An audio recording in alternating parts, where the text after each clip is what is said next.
would the building of the bridge, would that have been an issue, you know, in that type of an election? Was this something the highway commissioner, like Van Wagner, would have, you know, weighed in on? Elect me and I'll help build the bridge? Well, he was not highway commissioner at the time the bridge was built. Mackey, I think it was John Mackey, was highway commissioner at the time the bridge was constructed. So Van Wagner's time as governor, I think, would have proceeded by enough time that it would not have been a problem. An issue for him. Correct. What do we see down the road for I the will bridge? tell you, though, that a member of the Bridge Authority now, by law, whoever is head of the Department of Transportation, does have the 7th seat on the Bridge Authority. Okay. What does the future hold for the bridge? How long is the bridge going to last for? Well, the engineers say that with proper maintenance and barring any, truly unforeseen catastrophe, that it is aerodynamically sound and should last 1,000 years. Of course, none of us will never know if that is true. With the tragedy in Minneapolis within the last year, we have been assured that the Mackinac Bridge has the highest safety rating. Some of the labels that the inspectors and engineers use that came out in the press after the tragedy in Minneapolis can be a little deceiving to those of us who are not engineers. So our executive secretary, Bob Sweeney, has assured us and explained some of those labels, that the Mackinac Bridge has the highest safety rating based upon our inspections. The bridge has to be able to withstand very high winds, and it moves in the wind? It is designed to move. I mean, it bows out one way or the other. Yes. I don't know that, well, you would probably notice, but if you're a driver, you may or may not, depending. Oh, if you just know what to look for, and it's pretty easy to see. Since my home is in St. Ignace, I cross the bridge with regularity, and after there have been strong winds, if you watch that the center line, when you get to the finger joints at the towers, you can often see that white line all of a sudden will go at an angle, and you want to see that. That's good. So the bridge it's moving like as if it's alive. It bends in the wind. It will move. It's hanging. Yeah. It's not supported by the towers. It is hanging from the cables. So it needs to be able to move, and that's why we have the grating and the openings in the towers, so the wind can go through. The highest winds clocked on the Mackinac Bridge are 124 miles per hour.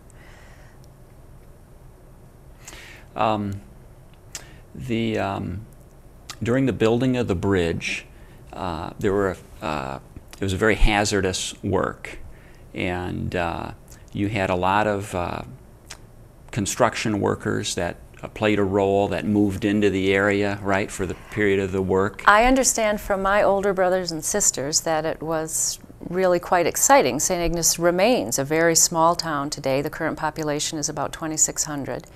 But this was a 3-year project, and all of the building trades, the iron workers, the electricians, the divers, the welders, there were about 3,500 workers on the bridge itself, about another 7,500 working in quarries and steel construction. So this was a huge influx of people into these two communities, St. Ignace principally, but also Mackinac City.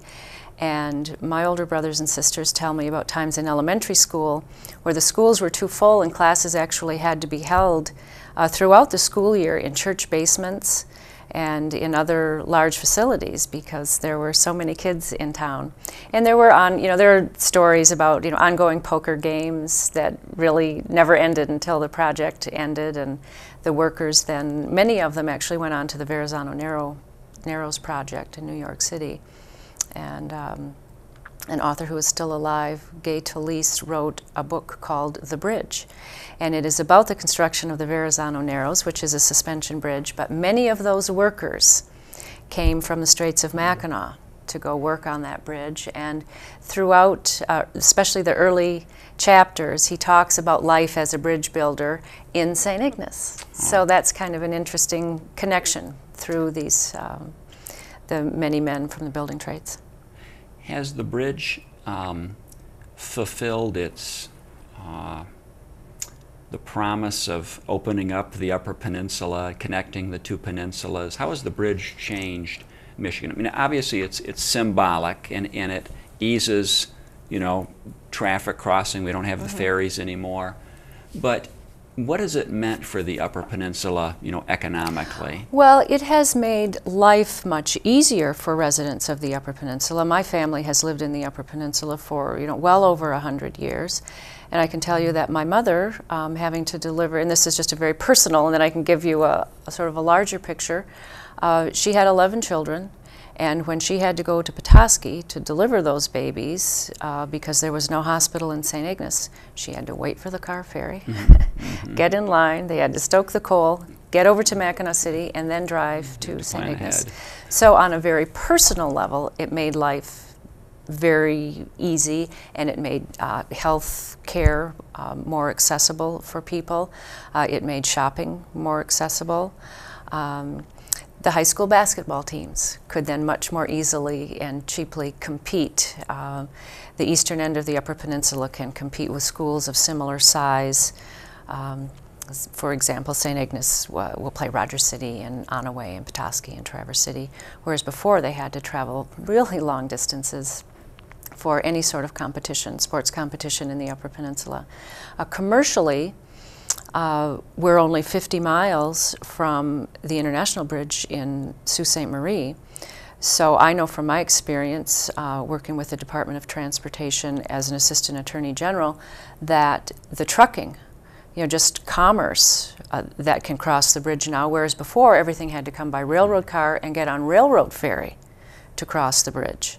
So the goods that are transported over the Mackinac Bridge, as opposed to rail and railroad ferry, it has just expedited, that tremendously.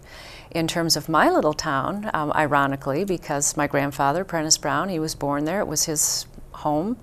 I-75 really bypasses a very beautiful little town that is on a natural harbor in the Lee, one of the most picturesque towns in the state.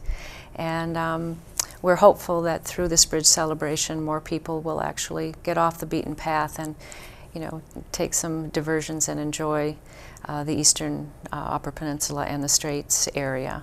But certainly for commerce, for students getting to institutions of higher education, it has made life so much easier for people throughout the state, hunters, tourists. Tourism must remain the main economic driver in the UP, is that true? It certainly is in the eastern end of the UP, and of course all of us hope, and as part of my role as a member of the Bridge Authority, I believe it is partly to promote tourism in the Upper Peninsula. And not only because we need the revenue to maintain this beautiful structure, but the vitality of the Upper Peninsula. A lot of the mines have closed. The United States doesn't make as much steel, so there isn't as much demand for iron ore. Some of the mines, there is some talk of now that mining equipment can get more minerals than they could get in the past. Some of the mines opening up, but nothing like it was in the past.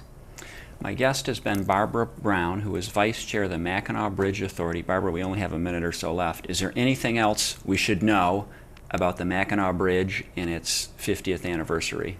Well, there are some events coming up on November 1st, but I don't want that to be the end of people's interest in the Mackinac Bridge. This really is one of the engineering marvels of the world. It is sitting there right in the middle of our state, in the heart of the largest body of fresh water on our planet. Citizens of the state of Michigan, times are a little difficult right now, but we have more natural resources and more facilities to recreate and enjoy our vacations right here in the state of Michigan. Marquette is as far from Detroit as Washington, D.C. is, and there are many beautiful things in northern Michigan, and I hope people will continue to appreciate what we have right here at home, and I think the Mackinac Bridge is a fitting symbol for the people of the state of Michigan to come up and enjoy that and be proud of it. Thank you, Barbara. Thanks so much You're for very being welcome. on my program. You're very Thanks welcome. for watching Current Events with Tom George. I'll see you next month.